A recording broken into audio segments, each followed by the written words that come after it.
Baseball on Fox Sports Detroit is presented by Bell Tire.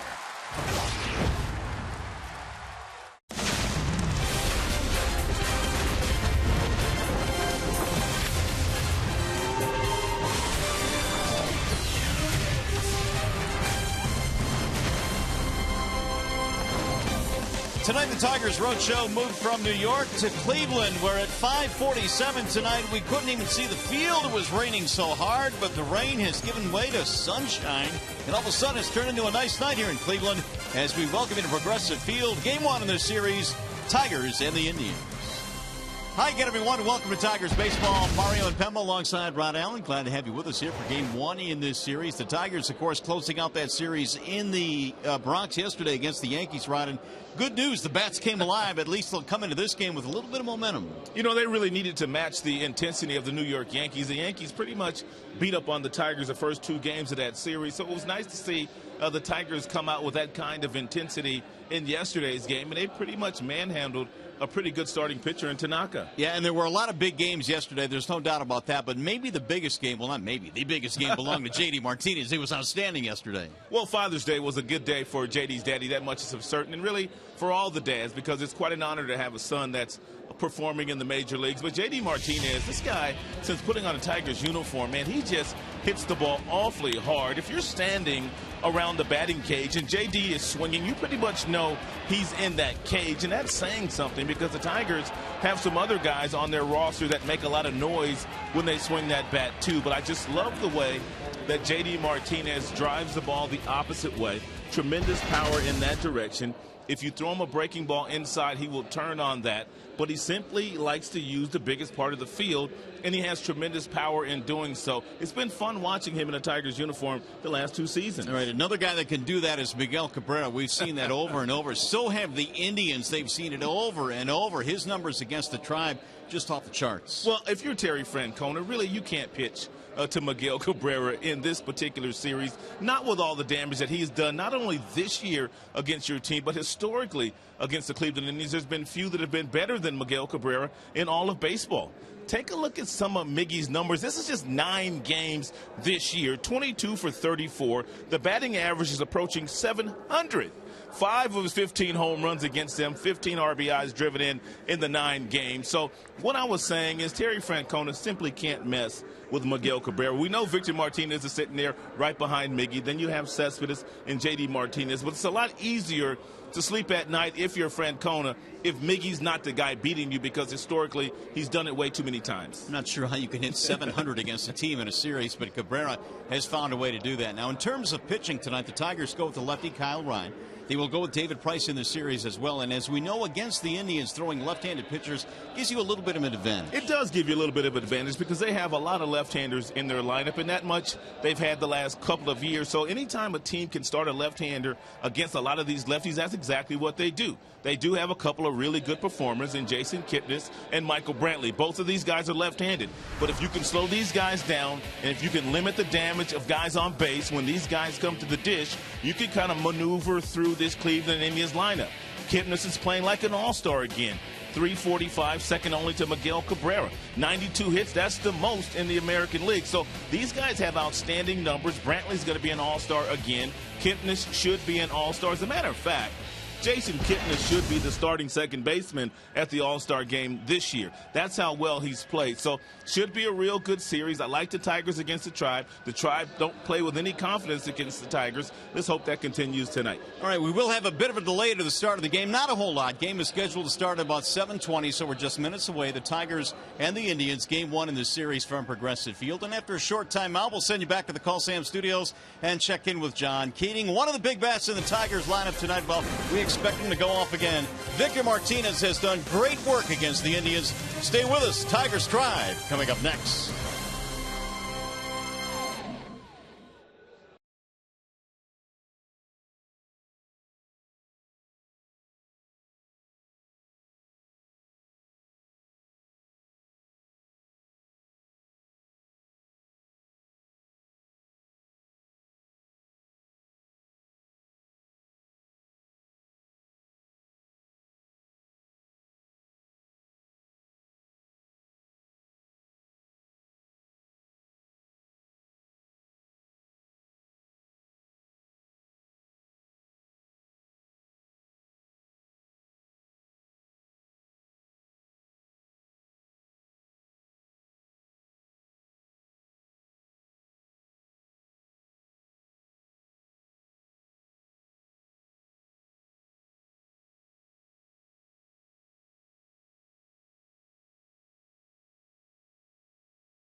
has a nasty curveball. I mean, it's a huge curveball with a nasty bite on it. As a matter of fact, that's how he dominates left-handed batters. Lefty's hitting only 185 this year against a very talented Trevor Bauer. Take a look at his numbers overall this season. 82 strikeouts, 37 base on balls, 3.22 ERA. Likes to throw you a lot of fastballs early and then get to the off-speed stuff once he's gotten to the 4th and 5th and 6th innings.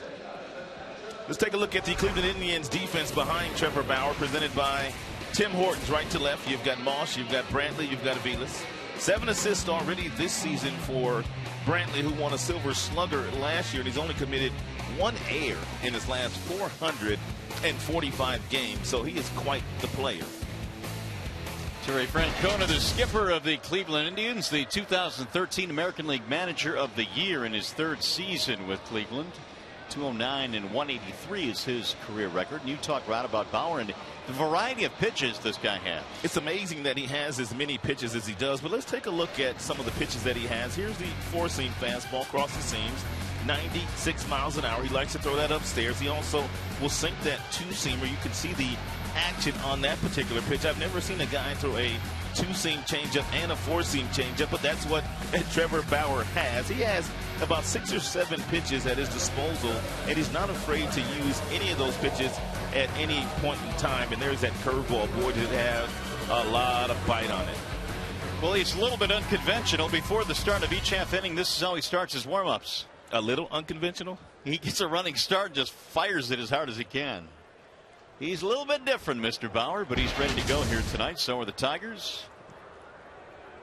Trevor Bauer with the lowest opponent's batting average on the curveball in 2015. They're hitting just .093 against the curve.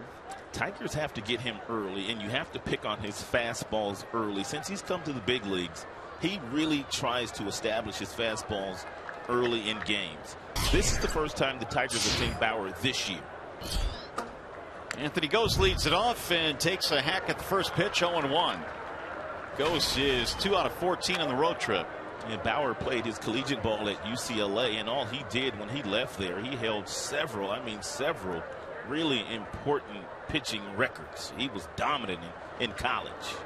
Gose waits on the 0-1, and he looks at a ball inside. 1 ball and 1 strike. Officially a 10-minute rain delay tonight, just like we like it. If you got to have a delay, it's 10 minutes pretty good. It was raining hard here earlier tonight, but that has moved out of the area. Here's the 1-1. Is slapped in the air to left on a line, but it's going to be caught there by Mike Aviles. 1 out in the Tigers first. That's how we start this one tonight. Here comes Ian Kinsler, which brings us to the Bernstein advantage pitcher batter matchup, and it's been Ian that's had the advantage over Trevor Bauer. He's hit .333 against him with a home run. Also a couple of RBIs. Ian's still struggling to get any consistency going, batting .263 overall this year, just 1 home run. Last year Kinsler hit 17 for the year. And he backs out of there 1-0. Couple of hits on the road trip for Kinsler. And he shoots that one into left field. A base hit out of the reach of Urshela, and the Tigers have their first hit. That has been the issue with most of the starters for the Tribe this year. They allow the Tigers leadoff hitter, whether it be Gose or Rajay Davis and Kinsler, to get on base, and then they're forced into pitching to Miguel Cabrera, and that's why Miggy has absolutely owned Tribe pitching. .346 this year is tops in the American League. So is the OPS. He has already won 3 batting titles, so it's not uncommon to see Miggy sitting at .346 atop the American League.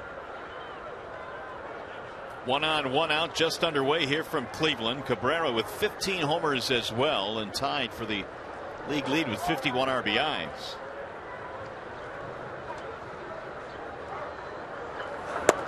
And Bauer hits the outside corner, strike 1.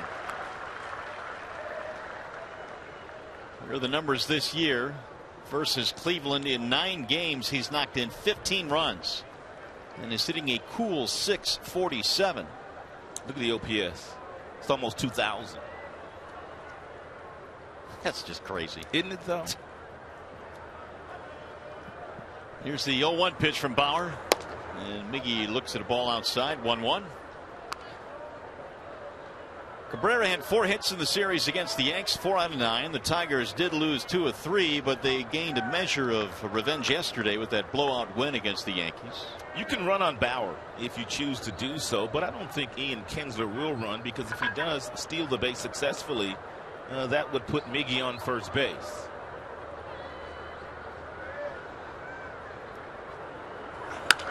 It's back up the middle into center field. Another base hit for Miguel Cabrera. Kinsler is on his way to third, and the throw to third base not in time. I like the way that Ian Kinsler sort of baited the center fielder there, Michael Brantley, into thinking that he was going to stop at second base.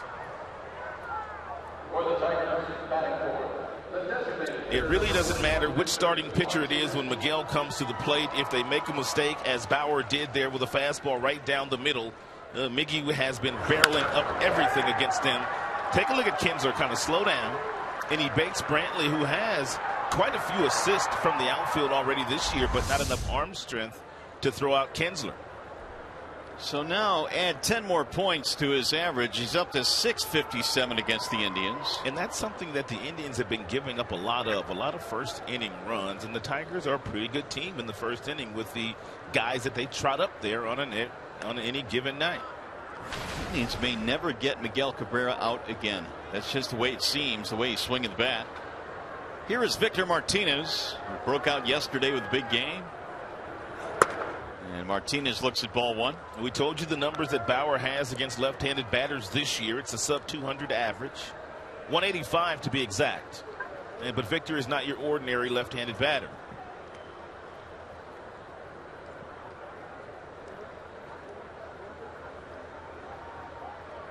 First and third for the Tigers. Only 1 out, just underway from Cleveland. Ball high, 2 balls and no strikes. And Victor started his major league career playing for the Cleveland Indians, and he put up real good numbers as a home player at that time. But now as a visitor, the numbers 367 for Victor are some of the best in all of baseball.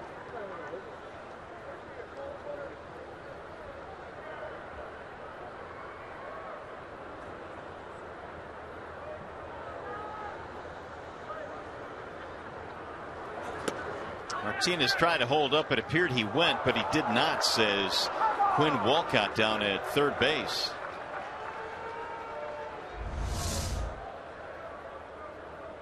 Victor swung there. He got away with one. So the count is 3-0 and it should be 2-1. Yoenis Cespedes waiting on deck. Tigers trying to put some runs up early here against the right-hander Bauer. Victor does have the green light here. If Bauer decides to throw Victor a fastball, he'll try to hit something deep enough in the outfield to allow Kinsler to tag up and score. 3-1 on Victor. Certain guys on the Tigers team, they have the liberty of swinging whenever they want to. Miguel is one, and Victor is another one for sure.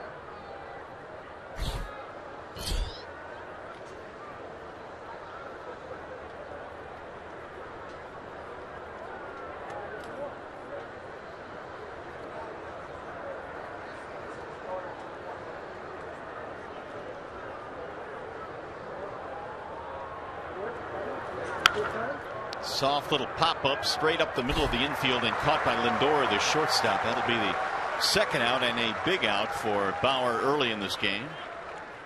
A little soft line drive with 2 gone. That'll leave it up to Cespedes.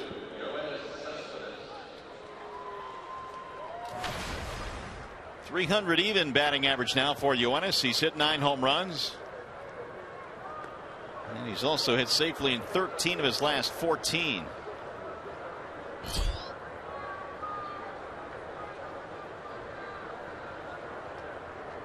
Bauer's last start came against the Cubs. 7 shutout innings. He struck out 7 in that game.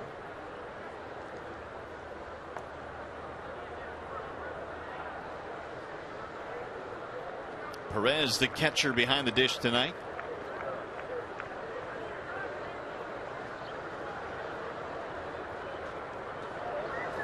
And Cespedes takes high. 1 ball, no strikes. 321 over his last 22 ball games for Yoenis.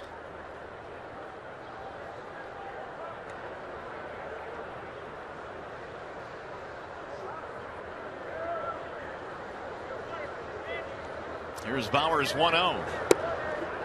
That's in there. Up with the right hand goes Gary Cedarstrom.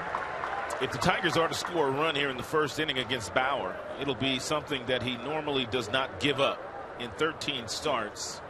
He's been awfully stingy in the first.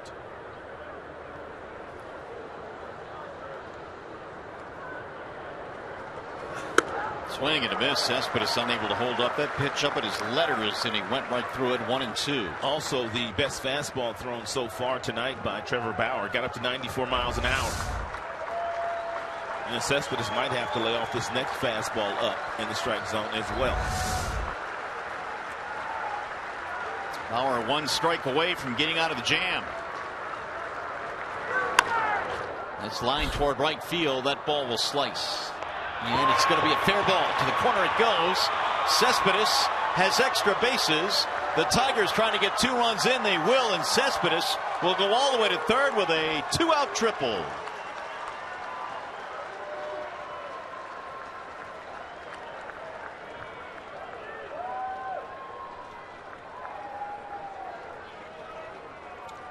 We told you before the game that Bauer has a curveball that really stymies the left-handed batters and the right-handed batters, but that's not a good curveball thrown by Bauer, and it's a 2-run double by Yoenis Cespedes. That ball just inside the right field foul line. Another extra base hit for Cespedes. This one comes clutch though with 2 outs. He waited on that breaking ball nicely. Early Tigers lead, and J.D. Martinez will step in as Terry Francona comes out.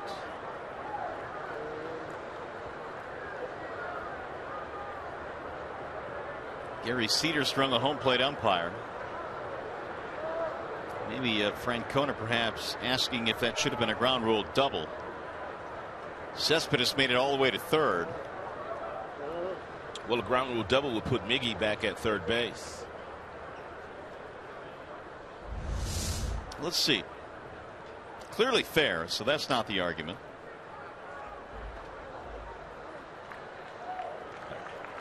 I think Francona has a beef here. I think he does. And they're going to look at it. Yep, I think Terry Francona's got a beef indeed, so they will take a look at this. Right now, calling the field is a 2-run triple, but if it is indeed a double, that'll send Cabrera back to third. Eric Cooper is the umpire on the right. He made the call down the first base line. So it's the umpire that makes the call along with the crew chief.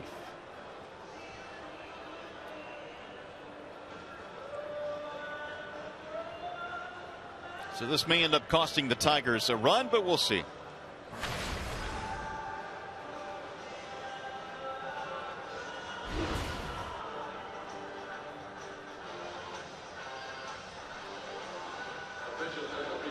There's another look. It bounces up, hits the railing, and then goes over the yellow line. Now, had that fan touched the ball down in the right field corner, then it would be interference, and then it would be up to the discretion of the umpire whether Miguel Cabrera would have scored or not, even though Cespedes would be limited to a double.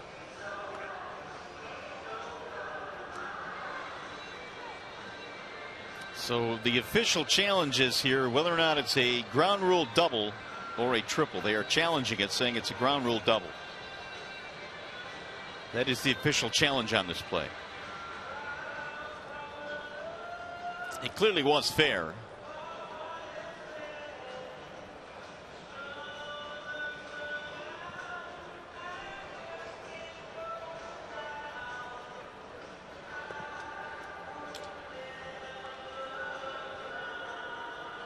Tigers got singles from Kinsler and Cabrera with 2 outs. Cespedes drilled one to right field that barely landed fair. There it is, right there, right on the chalk line. Then it bounced up. It's taken the umpires a long time in New York to decide whether that ball hit the railing or not. And it looks like it did.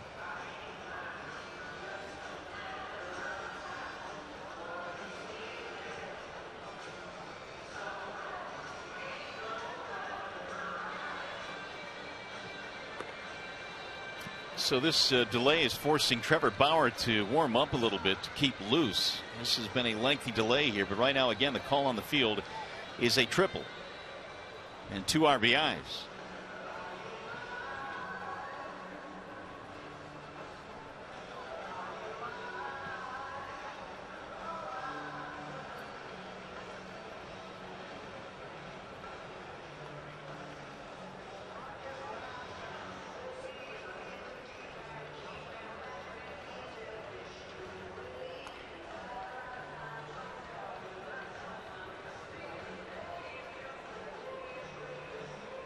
Well, New York continues to take a look at it, and we continue to wait here in Cleveland, where this game started with a 10-minute rain delay, and now we have a delay for this challenge, this Indians challenge, on whether or not that ball was a ground rule double.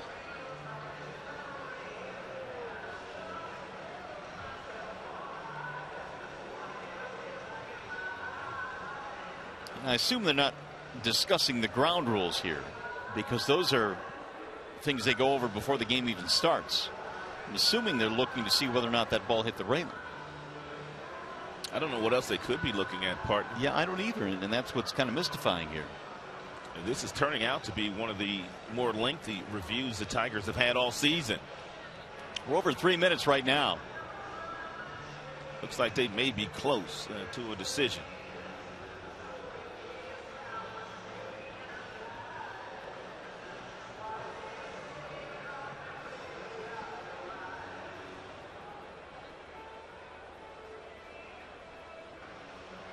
Yep, they're going to send him back. They're going to call that a ground rule double. So Cabrera will go back to second base. Here comes Brad Ausmus, and quickly saying, wait a minute, I'm not arguing the call here. I just want an explanation. Well, I think they got the call right. Well, I do too. And Brad had to be careful. He wanted to make sure that Gary understood that he wasn't coming out to argue that call, because if you do, you will be ejected. So it's a double and an RBI for Cespedes. That makes it 1-0 Tigers, not 2-0.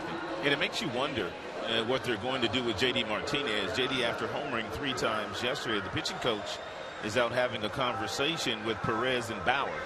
No doubt the conversation is concerning J.D. Martinez and what you want to do with him with the base open. A lot of damage done on Father's Day yesterday for J.D. Martinez. In the first inning, he played long ball. That was to left center field. Then in the 5th inning, he went straight central. Both of those off of Tanaka, the starter. Second one was a breaking ball. Then he flipped a fastball the opposite way about 420 feet. So J.D. Martinez yesterday put on some kind of power display. You want to know what time of that replay challenge was, Rod? 4. Keep going. No, really? 4:21. 4:21. 4 minutes, 21 seconds. And it's turned out in the favor of the Indians. So a successful challenge for Terry Francona. It's a 1-0 Tigers lead. It looks like to me that they're going to appear like they're pitching to J.D. Martinez and see if he will get himself out instead of just giving him a free pass to load the bases here in the first inning for Bauer. Bauer fires one in the dirt after having to wait 4 minutes and 21 seconds. Actually more than that by the time they initiated the challenge. That's the one thing that I don't understand about young pitchers. Every time the pitching coach goes out there and they tell him to pitch around a guy, they throw the pitch so they can least command the best. That was a breaking ball. You can command your fastball any way you want to. 2-0 the count. So it appears Martinez will not get anything too good to hit. You've got James McCann waiting on deck for the Tigers.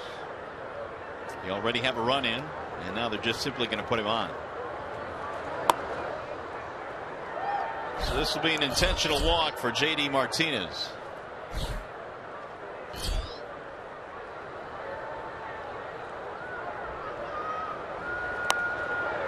Man, Bauer had a little bit of a struggle with those 2 intentional tosses.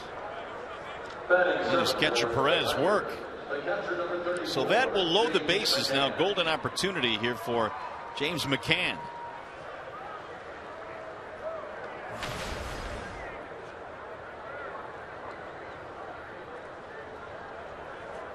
In 13 starts this season, Bauer had only given up 1 run in the very first inning. He's in jeopardy of giving up a couple of more here in the first.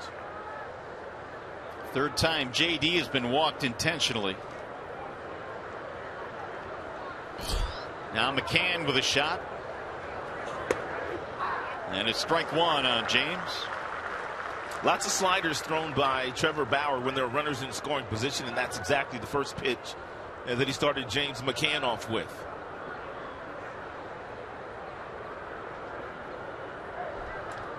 Two for 8 on the road trip for McCann.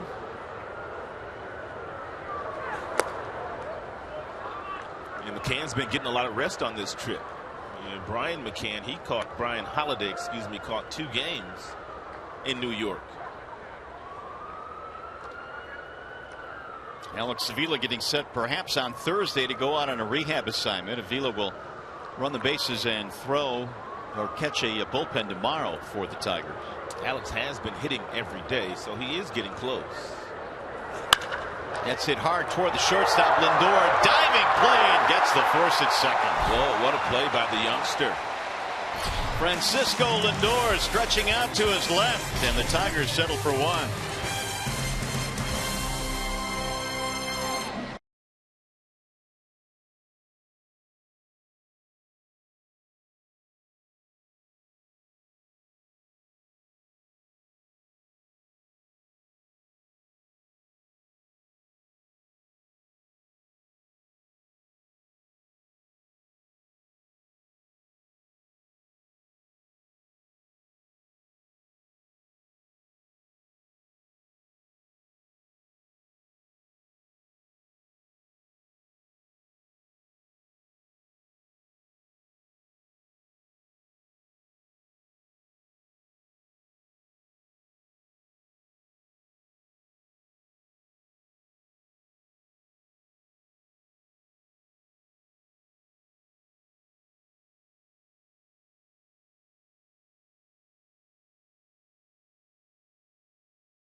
Year-old rookie Francisco Lindor, and that's a more difficult play than it looks like. With the runner on second base and kind of shading him, he was still able to make a play and get the out at second base. Well, the starting lineup for the Indians presented by the Metro Detroit Chevy dealers, and it'll be Jason Kipnis leading it off, followed by the rookie Lindor, then Michael Brantley, Rayburn, Santana, Aviles in the middle of their lineup. Brandon Moss hitting 7th, and Urshela and Roberto Perez. And tonight's starting pitcher, Kyle Ryan, presented by Family Heating, Cooling, and Electrical. He's held his own up here. He's had a couple of starts. He's been in 4 games, 1-1 record with a 3.26 ERA. He throws a lot of sinkers. Sinkers go anywhere from 89 to 92 miles an hour. He's got a big curveball, and he has a changeup that he uses mostly to the right-handers, not too often to the left-handed batters. So Kipnis, who has a 16-game hitting streak, is starting things off. That is the longest current hitting streak in the American League. In fact, Jason now is hitting 25 straight at home.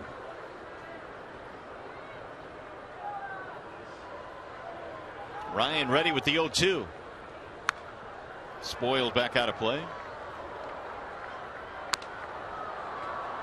386 over the 16-gamer for Kipnis. And Kipnis was injured last year. He's battling an oblique that he tried to come back too soon from, and he was never really able to get on track. He had a poor season in 2014 after making the All-Star team the year before that. 92 hits already this season, which leads the American League. Here's the 1-2.